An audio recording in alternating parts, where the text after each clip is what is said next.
Halo semuanya, perkenalkan nama saya Maria Irmawati Jajimangking, biasa disapa Ima.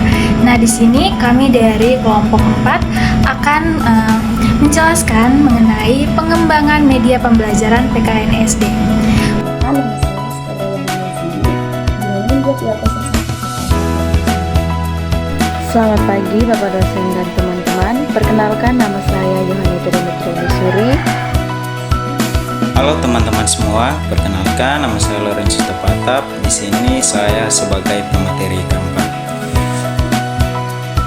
Pertama-tama kita lihat pada pengertiannya.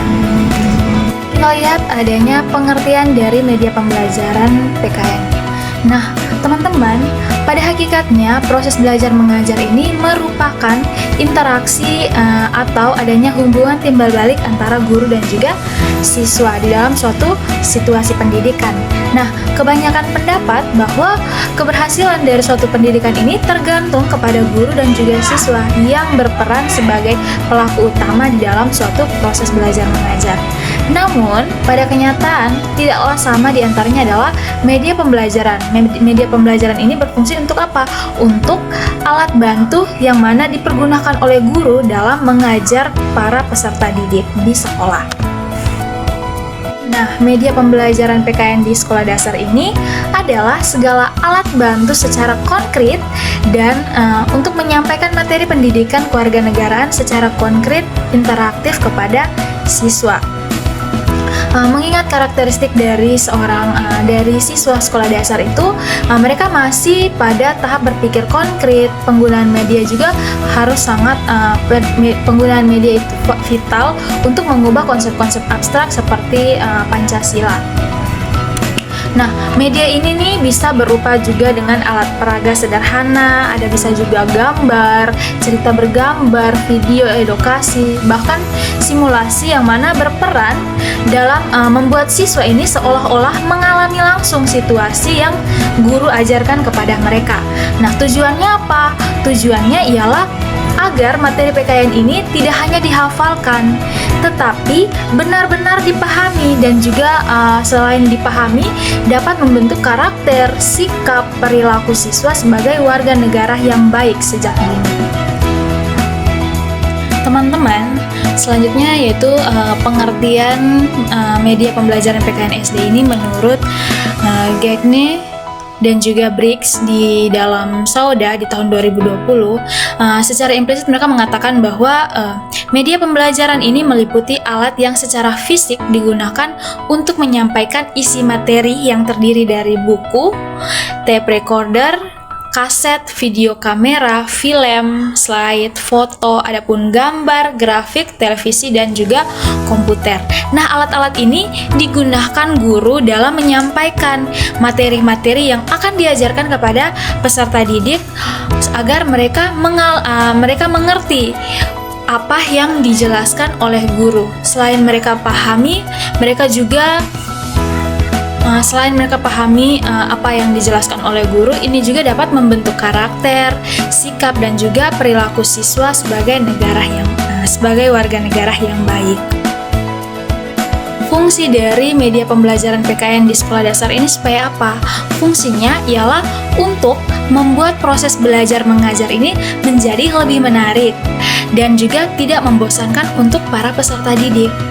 Ketika guru menggunakan media yang relevan seperti video tentang gotong royong di lingkungan sekitar ataupun permainan yang mengajarkan nilai-nilai Pancasila, nilai-nilai kejujuran, yang mana siswa ini menjadi lebih termotivasi dan juga aktif berpartisipasi dalam pembelajaran yang diajarkan oleh guru. Nah, dengan demikian media ini berperan sebagai jembatan yang menghubungkan materi ajar dengan dunia nyata siswa. Ini dapat membantu siswa membangun pemahaman yang kuat tentang nilai-nilai moral dan juga sosial. Sehingga apa? Sehingga mereka tidak hanya pintar secara kognitif, tetapi juga memiliki karakter yang sesuai dengan norma ataupun etika yang berlaku di masyarakat. Menggunakan media pembelajaran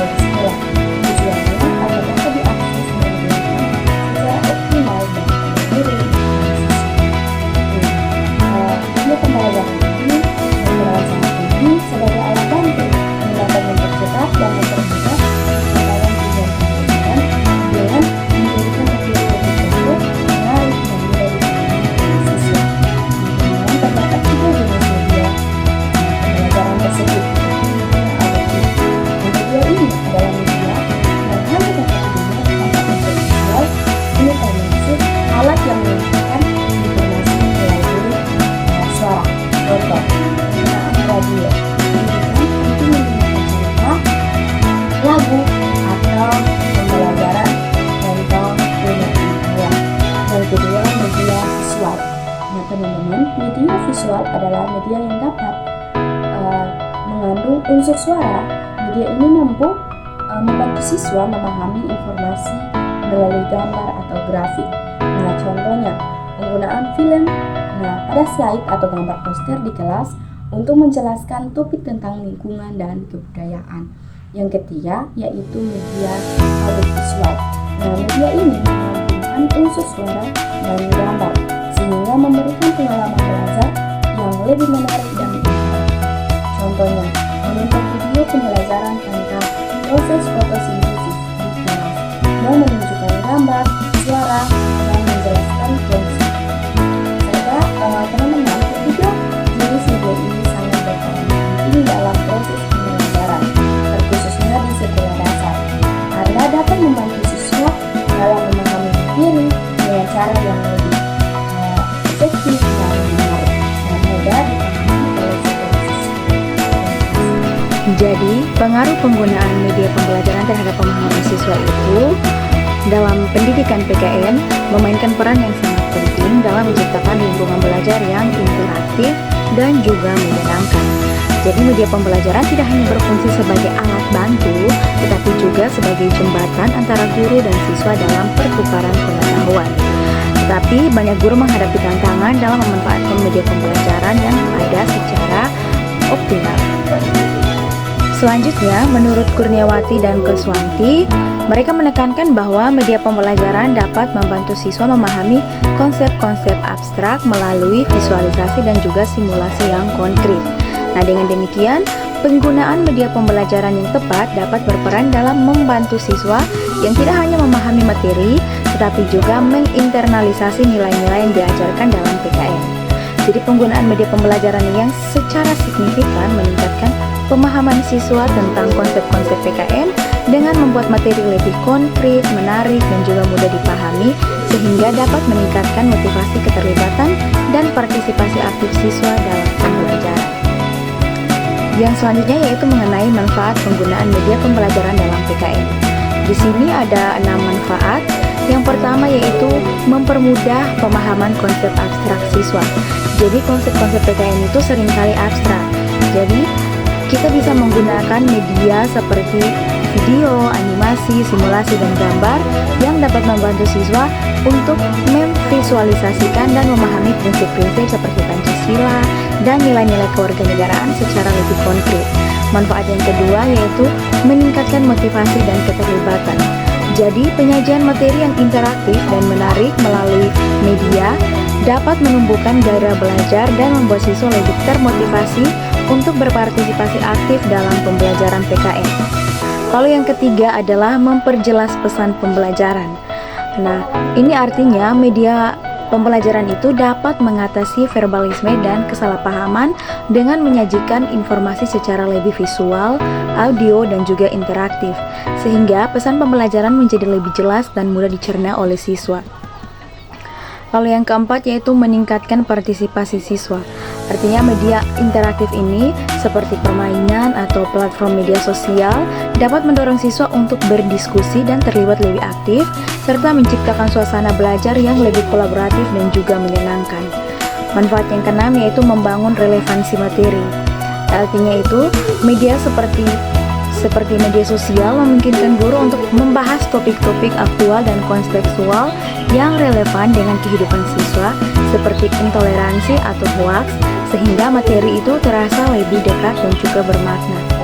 Dan manfaat yang keenam yaitu mendukung literasi digital kewarganegaraan. Artinya pembelajaran melalui media digital mengajarkan siswa untuk menjadi pengguna yang etis, bertanggung jawab, dan juga reflektif dalam dunia digital.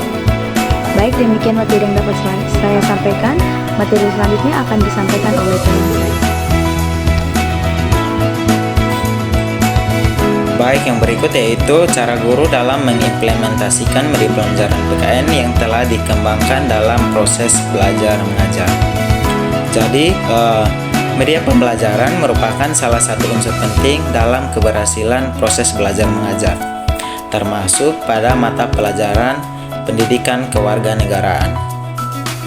Jadi cara guru dalam mengimplementasikan media pembelajaran itu ada beberapa langkah. Yang pertama yaitu persiapan media yang sesuai materi dan siswa. Jadi di sini guru mempersiapkan media pembelajaran seperti video, multimedia interaktif, media audiovisual, atau permainan edukasi yang sesuai dengan materi PKN dan tingkat kemampuan siswa. Jadi media ini dirancang secara informatif dan menarik sehingga dapat meningkatkan minat siswa dalam belajar. Yang kedua yaitu integrasi media dan metode pembelajaran. Jadi integrasi media dalam metode pembelajaran PKN memberikan dampak positif yang signifikan. Materi yang tadinya sulit dipahami dapat disajikan dengan cara yang lebih menarik, interaktif, dan sesuai dengan gaya belajar siswa. Selain itu, penggunaan media yang tepat juga mampu menumbuhkan minat belajar, meningkatkan partisipasi aktif, serta membantu siswa menghubungkan teori dengan praktik kehidupan nyata.